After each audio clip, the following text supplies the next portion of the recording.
Greetings, schools, and welcome back to another episode. Tonight we're taking a look at an episode titled Mournin Mess from Season 3 of Tales from the Crypt.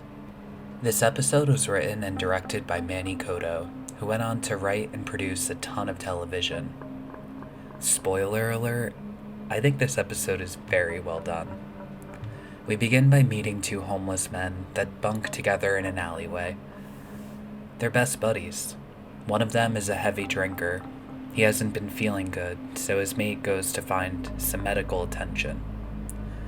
But soon after leaving the tent, he hears his friend screaming in agony. When he gets back, he only finds a severed arm. We learn that there has been a series of homeless people murdered in the area. We meet an unscrupulous journalist named Dale Sweeney. He's running late to a press conference, and he locks a competitor into a portable toilet with his hair comb. Classic. The press conference is really just about the unveiling of a charity that helps fund the burial of homeless people. Not surprisingly, Dale is horrible at his job and gets fired by his boss for showing up late to the press conference.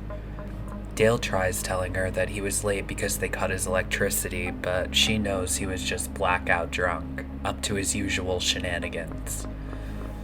Later that night, Dale has an unexpected visitor. The homeless man from the beginning of the episode is in Dale's home.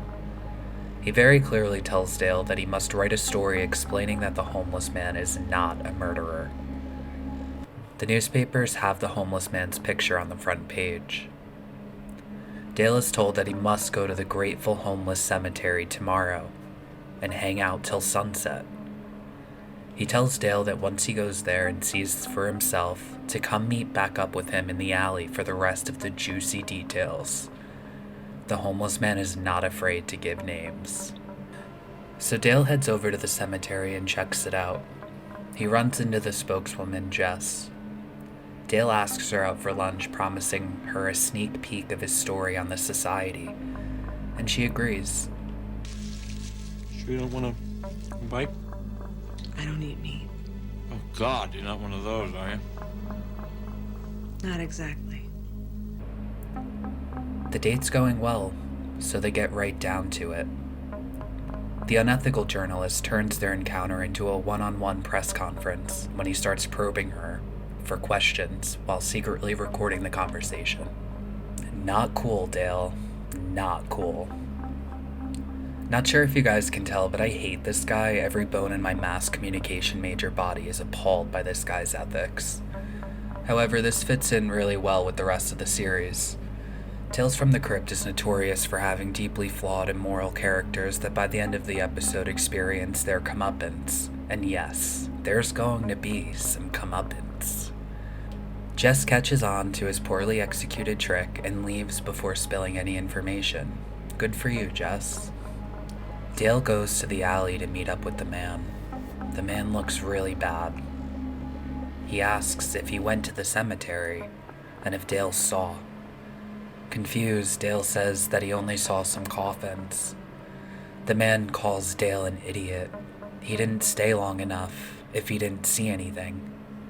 Then the man dies, not giving Dale any of the information that he so desperately wanted. So Dale goes back to his pad, but he finds an eviction notice and a lock on his door. So he takes his last few dollars he has and buys some booze, passing out in an alley. Having hit rock bottom, Dale goes in to beg for his job back. His boss wants nothing to do with him, and Dale finds out that he was replaced by the man he locked in the toilet at the press conference. Good. Later that night, Dale watches the burial and stays around a bit after.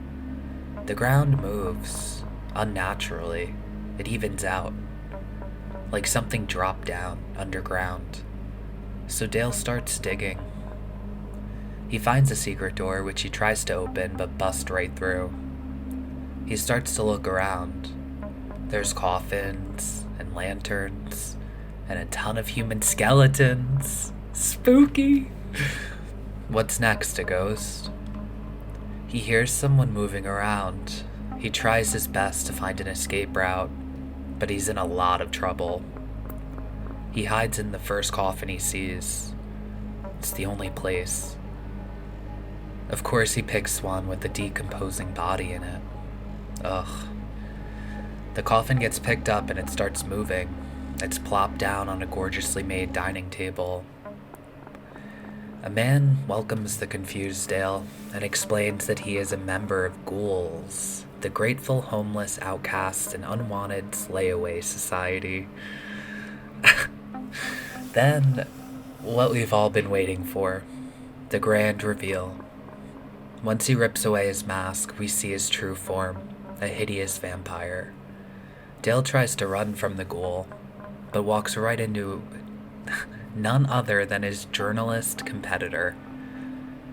They rip Dale's ear clean off and eat it right in front of him, dipping it in a sauce. Delish. The vamps really seem to like it. Then Jess walks in, much to his surprise. She takes off her mask, ready to eat our dear Dale alive. Ugh, it's a bit absurd that he made out with the mask without realizing it, but besides that, I really enjoyed this one. I'm gonna give it a Tales from the Crypt 9 out of 10 on the creep factor, which I really admired. I'm endlessly down with a spooky vampire, though I can respect a sexy vampire too. Leave Twilight fans alone. Tales from the Crypt had an interesting take on sexy vampire here. This episode depicted homeless people in an empathetic way, which I found fair and kinda nice. There were only a few lines of dialogue between the two homeless friends in the beginning, and they really stole my heart for being sweet to one another. So often in media, the homeless population is seen as an evil nuisance or criminal shyster. It's believable that although the homeless man didn't kill his buddy, that the police and media would quickly determine him the lead suspect, putting the man in an even more vulnerable position. This episode was really good, and like all of the material I cover on this channel, I really hope you watch the full episode to fully appreciate it. I have many other Tales from the Crypt related videos on my channel if you'd like to check them out. Thank you so much for watching. Each like, comment, and subscription help out the channel a lot, and I'd appreciate it a bunch. If you'd like to check out my art shop, follow me on Instagram, or help support the channel via Patreon, all links will be down below, and until next time, stay spooky.